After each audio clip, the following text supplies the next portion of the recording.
Good afternoon, California. My name is Robin Russell. I'd like to introduce to you the speaker for our third webinar for the Cal South Coach Association, and it's Dr. California.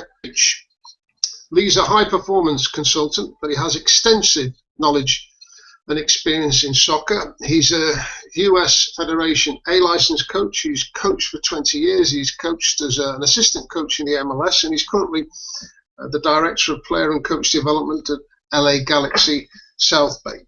So he's going to talk to us today about developing problem-solving players. So over to you, Lee, in sunny California. Hi, Robin. Thanks a lot. Hi, California. Hope everybody's well today. Thanks for coming. So what I'm going to do is I'm going to start this presentation by giving you just a kind of a brief summary of kind of how I came to this idea.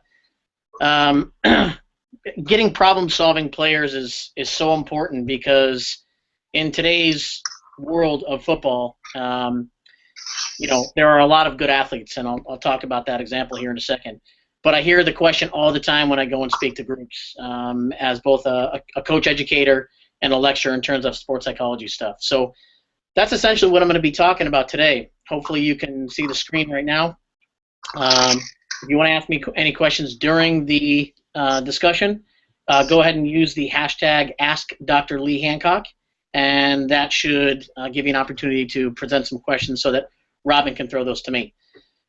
So the things that we're going to be talking about today are these items here. I'll read some of the items off the screen, but obviously you guys can see them, and I'll expand on some of the ideas as well. The thinking ideas from education is a really important one because it sets the stage for those 10 suggestions that I give to everybody on how to plan, implement, and then wrap up your sessions in terms of how to then provide some ideas for young players to problem solve.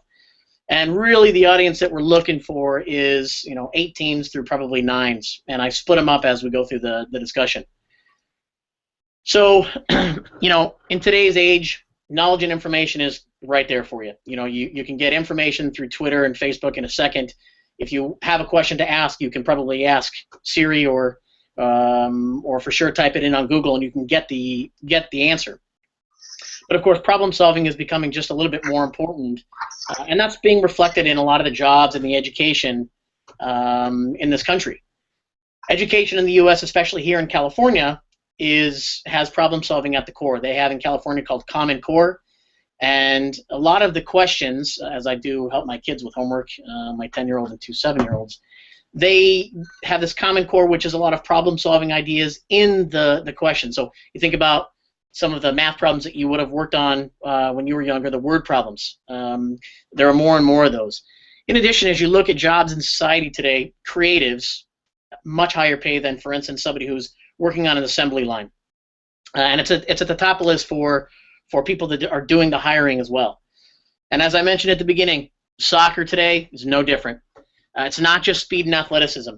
The best teams in the world are trying to unlock really difficult defenses. As you look at some of the best teams in the world, Barcelona of 3-4 years ago, moving that ball around. You look at Bayern Munich with Pep Guardiola. You look at Real Madrid for sure today is the top team. Yes, they are athletic and big and strong and speedy, but they're really having to do different things in order to be successful. Similarly with our own, I'm from LA, our own hometown club, very, very good possession team, but they also look to get in behind defenses that will sit back sometimes. Similarly with the best players. You look at Messi and Cristiano and some of these other players, they're fantastic in terms of their athleticism, but man, they are needing to problem solve, and they do it very, very well. Yes, again, they're full of superb athletes, but extremely intelligent athletes that can make choices under a lot of pressure. The same thing goes for some of these best academies and clubs and national training programs. Again, I referenced Barcelona. If you look at a lot of the way in which they educate their young players through their homegrown system, it's a lot of problem solving, and they talk about that, especially with the foundation of the 5v2s and things like this. In addition, the MLS partnered with the French Federation, and this is an interesting one because at the heart of this French Federation and this relationship with MLS is problem solving, asking their athletes to think. And they introduced a lot of these concepts to the MLS clubs through a relationship that MLS set up with the French Federation. And they're really trying to push a lot of the problem solving ideas that they are doing over there in the way in which they're working with their young athletes. And so as you look at these world football players, okay, some of it's probably innate. I would argue that a kid born in California has just as much of an opportunity to solve problems as a kid that's born in Spain or France or England.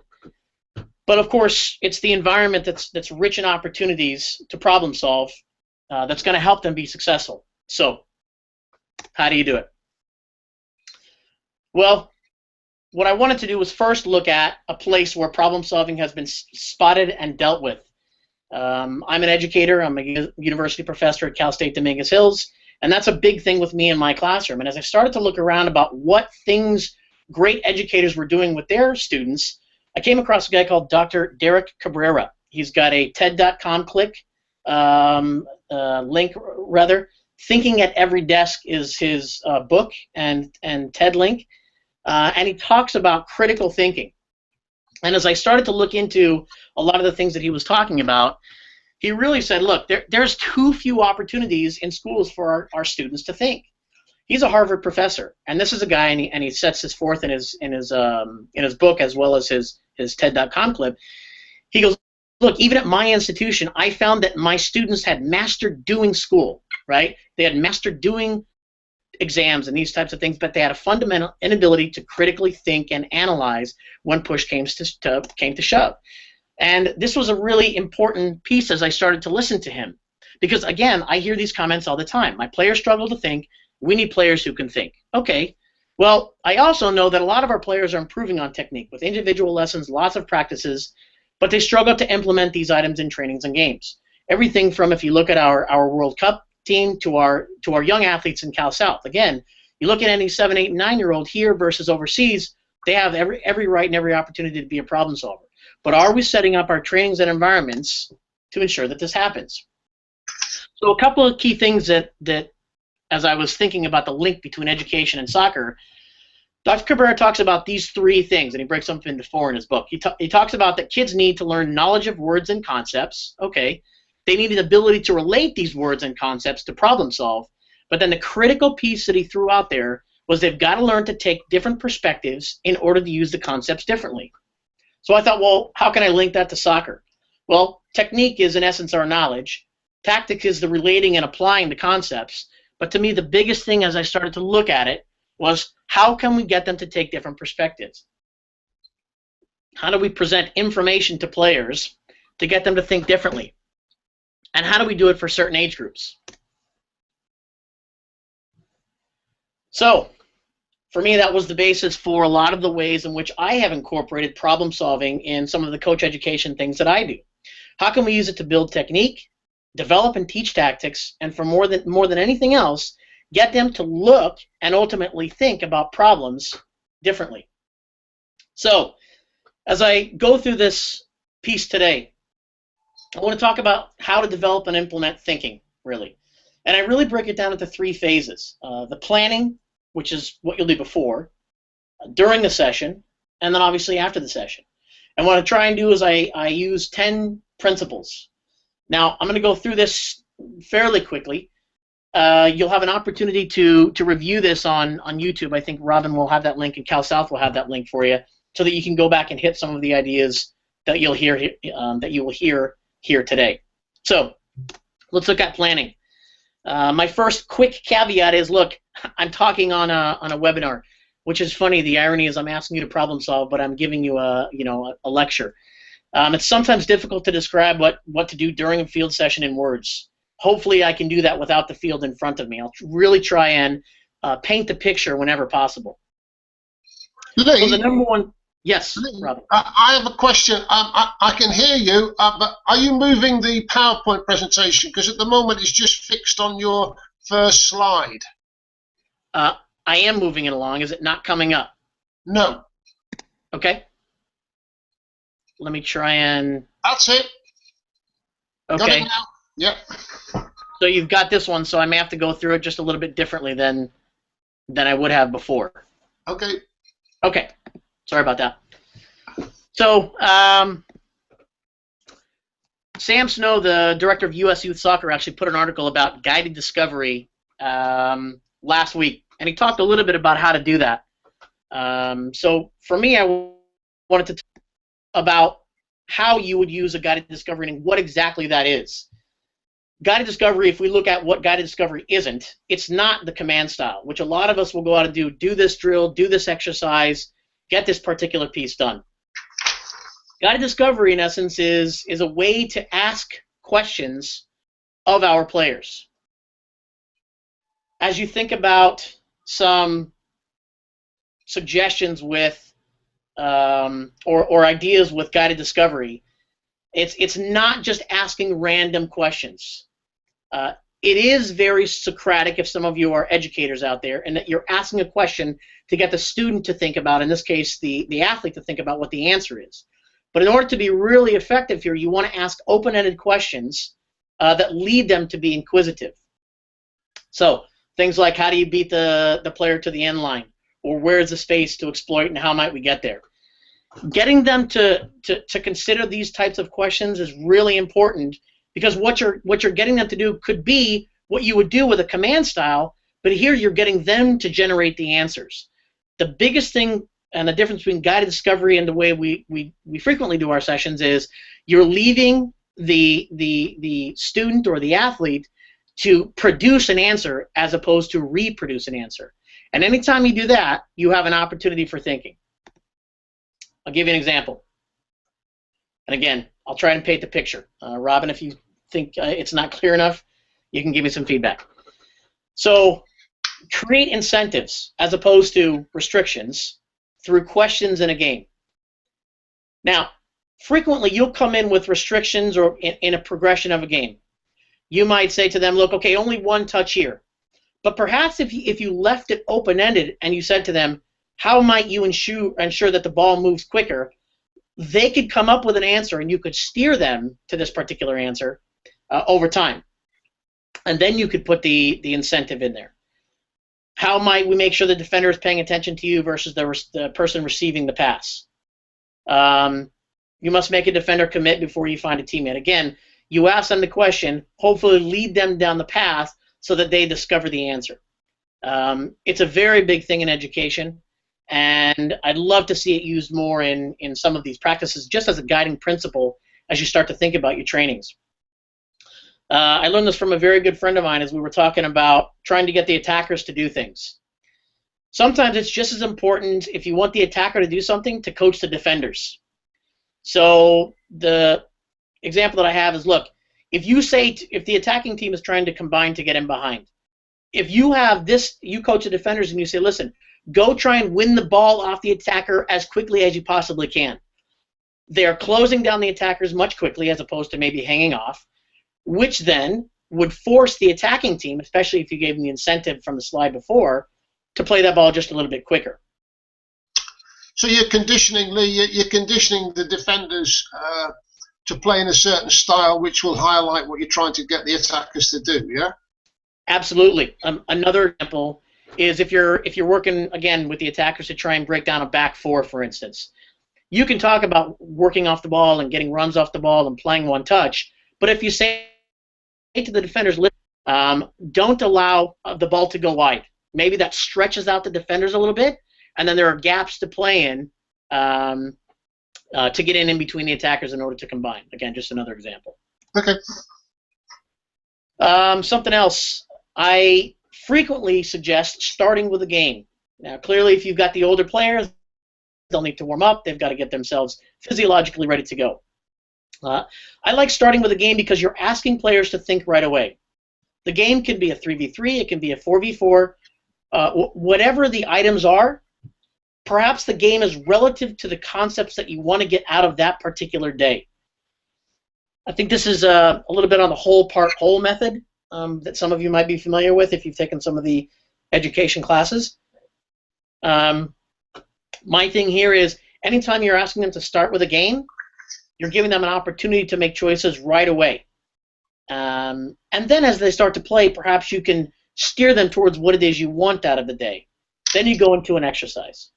And then an exercise with a couple more incentives or restrictions, and then you end up with a game that perhaps is similar to the first game. I've found that this stimulates thinking right away, and it allows you to get into that guided discovery piece right away as well. Starting with the end first when creating the session, meaning, look, what do you want out of the session? And this is still with the planning ideas here. Is it simply a possession session, or are you wanting really, really detailed things out of the session so that when the session ends, you've hit, for instance, these 4 topics? As you look at those 4 items there under consider the things that, if you have those as success criteria that you would want out of the session, I would argue then that every question that you would ask as a guiding principle could then be driven towards those items, no matter how small or big the exercise or game was. This is an important one, and I'll just kind of start you on this path. But when players learn skills, they go through stages of learning. The cognitive stage is for people that are learning something at the beginning. The associative phase is when they're practicing and getting better. The autonomic phase is when they've perfected something. Now, when an adult learns or a child learns, they all go through these stages. Young ones will stay in the cognitive stage a little longer because, for instance, they're learning a move. Then they're going to stay in that cognitive stage where they're really overthinking a lot of things. When you get into that second stage, it's just a lot of refining things. Now, when you get into that last phase, that's really when you can start to tweak things and maneuver things in your sessions in order to challenge the learner. Early learners, they need to experience early success. They can only manage a certain amount of failures, so keep it thought-filled, ask them questions that they can answer. But when you get to that second or third one, that's when you want to tweak. That's when you want to get them to consider different, again, I use Cabrera's language here, perspectives. Get them to look at something different. Have them try the skill differently. Have them take a different peek or a different look at a different time and get them to consider things differently. So for me, it's really important to look at the stages of learning. So Lee, you could ask defenders, what don't you want the attacker to do in this situation, or what would you like the attacker to do in this situation? So, you know, if you say to a defender, what do you want him to do? What don't you want him to do here? And the defender says, well, I don't want him to turn and attack me. You're actually helping the attacker there, because if the attacker just passes it off, then he's actually making life too easy for the defender. It's a different perspective, yes? Absolutely. And whenever you throw the defender in the mix there and you're asking people to change and manipulate the way that they're thinking, you're automatically asking the attacker to think as well. And so I would encourage to coach both sides of the ball, especially when they get into that later stage of learning. So into the meat of the session. For me, it's critical to establish expectations in your training session. And expectations are basically making sure that players are dialed into the session. You look at, there's some great books out there. One is The Talent Code. And The Talent Code is a book that talks about this notion of deep practice and really getting something out of your session. Well, you guys know as well as I do, when you are focusing on something, you're getting a lot out of it. And you really need to make sure that players are on task. Manage them when they arrive at the session. Ask them to think. It doesn't have to be crazy problem solving. Maybe it's just listening. When you get a group of 8 and 9-year-olds there, maybe it's run around, freeze, great job. How many of you can try this, this, this, and this in the next 30 seconds? Manage them right away. Keep the bouts of thinking relative to their age group. Demand that they try things but not master things, and then reward them for doing that. And so this aspect is important, fail? Say it again, Robin, I lost you there. I say, do you think it's important, therefore, that they have opportunities to fail? Absolutely. And I think for me what's critical here is that you look at failure in terms of process over product, which I think a lot of us have probably heard before. Reward them for trying things as opposed to being great, because when it happens, they feel free to experiment. Now, on the surface, you look and go, okay, That's fine. But how does that work in terms of how they learn new things? This is actually massively research-based. For kids to truly adapt, they have to make new meaning based on their old meaning, meaning that kids have to be afforded the opportunity to learn something, then be asked to tweak it and fall and fail, and then be afforded the opportunity to assimilate, right, which is basically take it into themselves, newly learned information in order to make new meaning of it. This is that aha moment, and if you ever remember being in a classroom when the teacher asked you a question and you were able to solve it and how good you felt, that good feeling is not only a feeling, but it rewires things in terms of, hey, I solved this problem and now I have the ability to solve the next problem.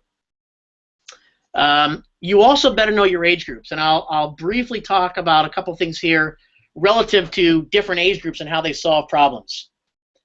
Kids at 11 through 9 are very concrete in the way that they process information. They need real-world examples when they are learning new pieces of information. For instance, and a lot of you probably know this, when you tell a player or you simply ask a player how to do these things, the person who is making the meaning, the individual that you may be talking to, will be able to experience it. But maybe the other 9 or 10 can't. So sometimes they need that visual demonstration to how to create this new meaning in their head. When you're explaining it, or when you're asking a kid some of these questions, get them to be very concrete steps that the kids can connect in words. Again, I go back to Cabrera in terms of the knowledge-based pieces.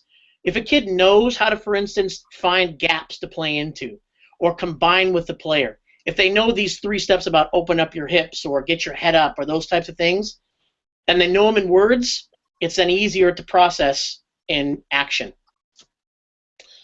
Also, again, a touchable, tangible thing are, hey, do you remember when you did this during the game? No, they probably don't remember. But if you show them with cones, right, at halftime, and then maybe ask them how they would solve it differently, then they can start to think based on real concrete items. The other thing about kids this age is they can start to solve multiple aspects of a problem. If you think about trying to do combination play with 5 and 6 and 7-year-olds, yeah, good luck with that. 8, 9, and 10, you can start to really put things in there and add a second player and a third player because they can actually start to think about things differently. So start small, go bigger. You use 1 versus 1, some success, make the field nice and big. Then you can start to go 2 versus 1s, especially relative to combination play here if we stick with this example. Then as they start to get this is, again, they're automatic in terms of how they've learned how to do this. Now this is their new reality. Whereas they were successful with 1v1, now they can solve more problems with bigger numbers. Similarly, at the end of practices, you end with these 4 versus 4 games, but try and point out small areas of the field where there are manageable problems that they can solve and then give you information on, which again are some of these 4 versus 4 games where you can catch it being 2 versus 2 or 2 versus 1. And the biggest thing is provide chances for more choices.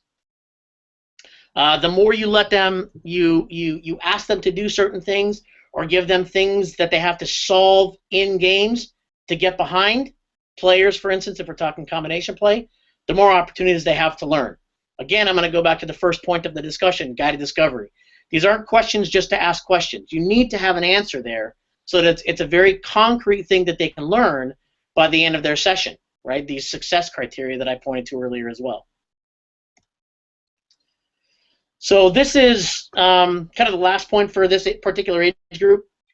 They end up being fairly irrational, but rational relative to their own experience. They're in a place where they are, it's called inductive reasoning. And what this is, they are logical and they can reason, but it's all from their perspective, right? They can't figure out what if statements, like, you know, what if this person did this or that person did this? They can think about it, but it's all relative to their particular experiences. And if you've ever argued with a 9 and 10-year-old, you probably know what I'm talking about. So what do? You build up their specific examples of success so that they can truly see that there is a better way. They have to see these examples. Yes, they have to try them. Yes, they have to fail. Yes, they have to venture out. But once they get this touchable, tangible success, or at least they understand that there may be a different way to do it, that's their aha moment. And then similarly, give them plenty of chances to problem solve with their examples. Give them chances to hit different perspectives based on this logic. As we look at some of these older kids, it's a lot of the same types of principles, except that these kids can think about abstract concepts. If you ever look at and talk with a 12-year-old, a 13-year-old versus an 11-year-old, there's massive differences in how they can actually consider your side of the argument. And so as you start to work with these young athletes, the what-if statements about what if we played the ball there? What if that person ran there and then you ran there? They can start to not only consider that without having a concrete piece to work on, but they can start to spit out some pretty good answers for you. They are deductively reasoning things, right? So they are deducing based on not just concrete things that they've done, but things that you're just talking about. And that becomes pretty important because what you're doing is you're rapidly expanding their existing schema, and schema being a mental representation of what's going on. So challenge them often. For me, this is the biggest thing. You have kids that are automatic in a lot of the things that they're doing. If you do the same exercises day in, day out, they will master that particular exercise. But can they take that to a bigger game? Change the expectations in the exercise. Manipulate the variables. Smaller space, bigger numbers. More challenges and incentives to, for instance, get behind that group of defenders.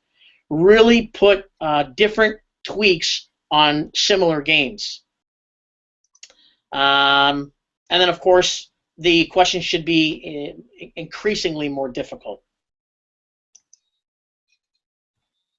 As you think about your session, and that's a lot there for clearly just one session, but the more and more you use a guided discovery idea, the more and more you start to ask kids, dependent on the age group, to critically solve problems both at the beginning of the game and the middle of the session, the more they're going to learn. But it is critical that you go slowly and recap the session at the end with the players.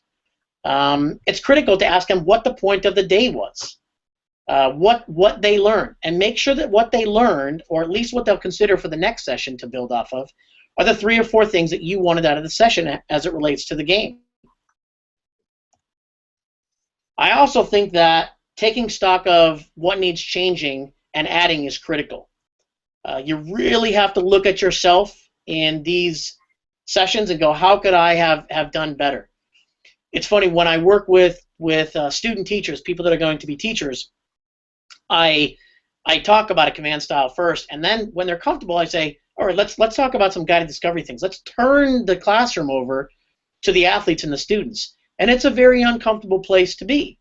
But learning to be comfortable being uncomfortable is critical if you want your players to do the same in terms of trying to reach out and problem solve.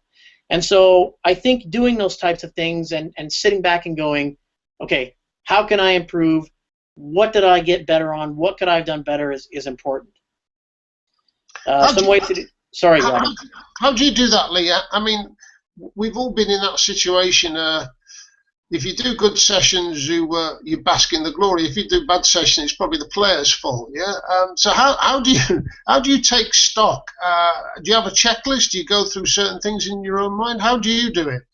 Yeah, I mean, for me personally, I will look at my lesson plan, my session, and say, okay, did I tick these things off? That's still me looking at my own session. I will have people watch me. I think it's critical that you get feedback from trusted sources and tell them what it is you're trying to hit. And then, did you actually hit those things? The other thing is you'll ask the kids at the end of the session, is this what you got out of the session? And if they didn't give you any of the things that you wanted, it could be the players, but sometimes it's you. Yeah. I also think we talk about practices. For me, game day is critical. As you start to think and consider where kids are going to get better at these types of things, it's on game day. And I realize the climate that we live in. There are tournaments and trophies and first places and races, and I get all that. But if we're truly trying to ask players to problem solve, they must learn to fail. They must learn to try things. And it's critical that they're afforded the opportunity to do these things on game day. If they're not, then what happens is they can do things in practice, but when faced with real, true tests, which is the game, then they go back to the old alternative, which is not problem solving. It's solving by any means necessary. So that's a lot of information in 30 minutes. I'm appreciative of the opportunity to share these things. I realize that it was quick for me. I know this will go up on YouTube. I would strongly suggest going back and rewatching it. You can connect with me. I have a book coming out in January that I'm excited about that actually explores these topics in a little bit more detail. I also strongly encourage you to communicate with me. My website's up here. You can follow me on Twitter where I explore a lot of these items as well. And then you can hit me up on email. If you have questions at any time, you can hit me up in any of those places. Lee, we have a question about from a coach, Ron Eston in San Diego, who asks about basically you've been talking about the need for questioning and about thinking about the questions you're going to ask. How have you found that? What strategies have you learned to make sure that that's successful, as opposed to leading up a cul-de-sac? Yeah. Well, first of all, lots of trial and error. But I would also say that I will go back to, for example, a session that I have run that has been effective where perhaps I haven't asked a lot of questions and I have gotten the result that I wanted out of the session. I'll go back and use that same session that I've created in essence a direct style or a command style, and then what I'll do is I'll start to pick it apart and go, okay, how could I in this particular section ask 3 or 4 questions that would get at what I was telling the kids to do in the first place. Really, those are the 2 best ways I can think of doing it. Go back to something that you've done successfully before, pick it apart, and then put yourself and your players in a place where they have to think just a little bit more. And then as you create those questions, I would strongly suggest that you try and figure out a couple of answers. Some of you are probably really good on the fly. Some of you may not be.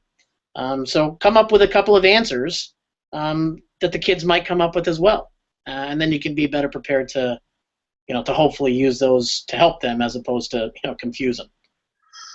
Lee, there's another question here from a coach who doesn't identify himself or herself, but saying, do parents think that asking questions of kids is a sign of weakness, that you're not really coaching if you're asking them questions?